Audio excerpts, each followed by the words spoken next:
अब मैं इनवाइट करने जा रहा हूं इंथिजा करीम को।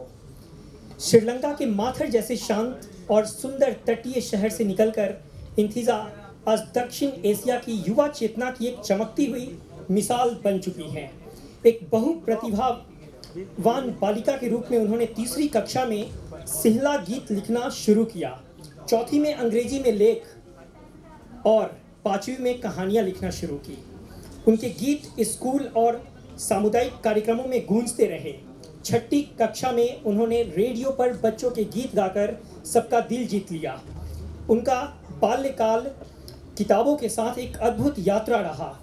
वे केवल बच्चों के समाचार पत्र नहीं बल्कि विज्ञान पर लिखे राष्ट्रीय अखबारों के लेखों को भी पढ़ती थी, और सिर्फ पढ़ती नहीं थी बल्कि छुट्टियों में उन लेखों को विषयवार संकलित करके किताबें बनाती थी ताकि आने वाले पीढ़ियां उससे लाभ उठा सके।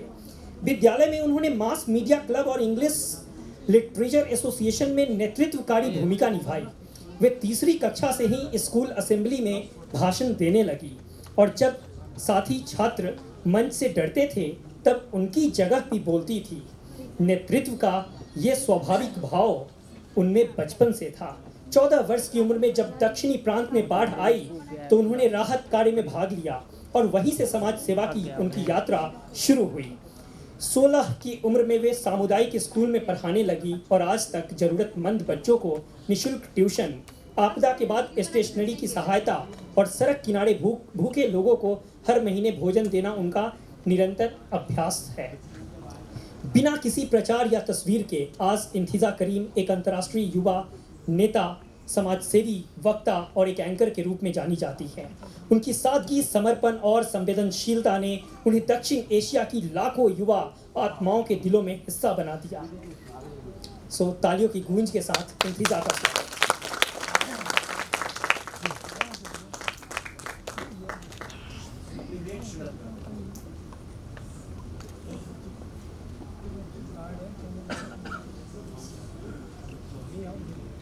Good afternoon,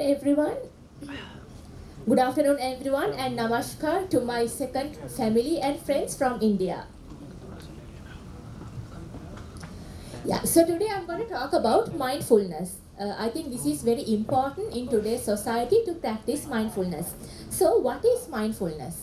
In mindfulness, we need to pay attention to the present moments without any judgment. Now, if we take the moment that we are present now, we are having different thoughts, we will be engaging in different activities, we will be having different feelings, emotions, and we need to pay attention to all these things on what we are doing. So simply that is mindfulness. Right. So there are 3 C's of mindfulness: curiosity, compassion, and calm center. Approaching life with a curious mentality can be helpful when it comes to difficult situations. So, but in some time, now for example, let's say we are going to do something and we are very curious about it, right? So when you are curious, automatically you are driven to do that particular activity. Then even if you come across some difficult situation, you won't be focusing much on that. Why? Because you are driven with your curiosity. Next one is compassion. So we are very good at showing compassion to others because we have learned about compassion. We know how important it is to show compassion to others. And we all need to be recognized as a compassionate person. But just imagine when it comes to yourself, if you had to encounter a difficult situation, how much harsh are you to yourself? Why can't we show that compassion which we are showing to others to ourselves as well? That is very important, right? It's important to show compassion to others, and it's important to show compassion to yourself as well. Next one is calm center. So, like being curious, it is important to be calm at the same time. Now, if we take some ants, when the ants are curious, you know how they behave. If we behave in the same way, sometimes we may be missing something important to us, or like we may be rushing towards something which might make us less productive and successful.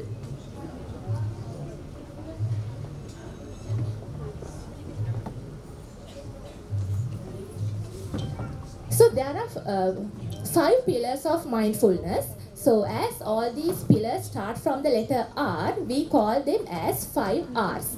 So they are recognize, relax, review, respond, and return. So in recognize, first we need to be aware of ourselves.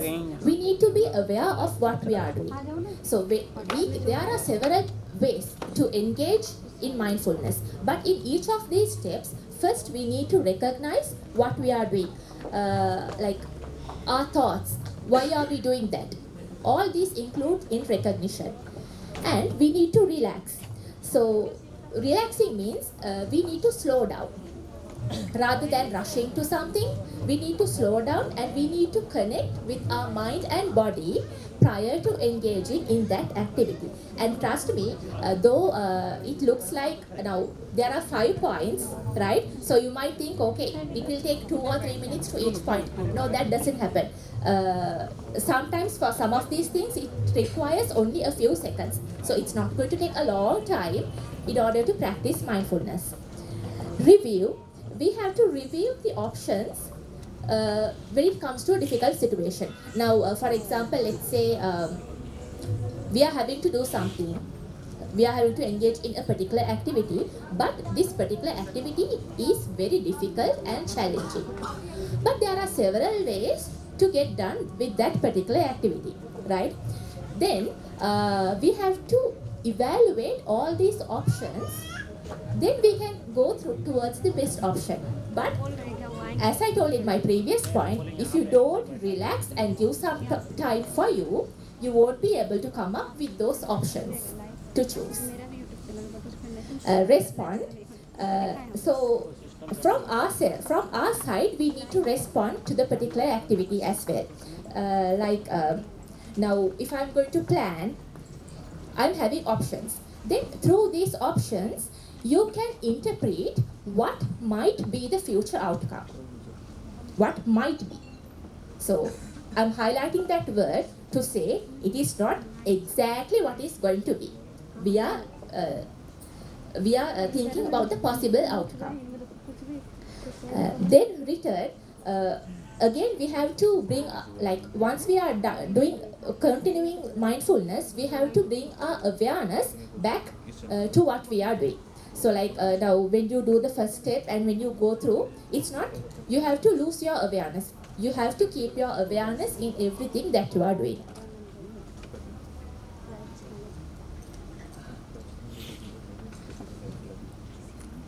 Yeah, so there are several benefits of mindfulness. So it helps us to regulate our emotions. Now, as I told earlier, now when we are aware about what we are doing and what is happening around us, we eventually, let's say, now at this time, just imagine there may be someone in the audience, I'm seeing someone in the audience who is giving a stare look at me, right?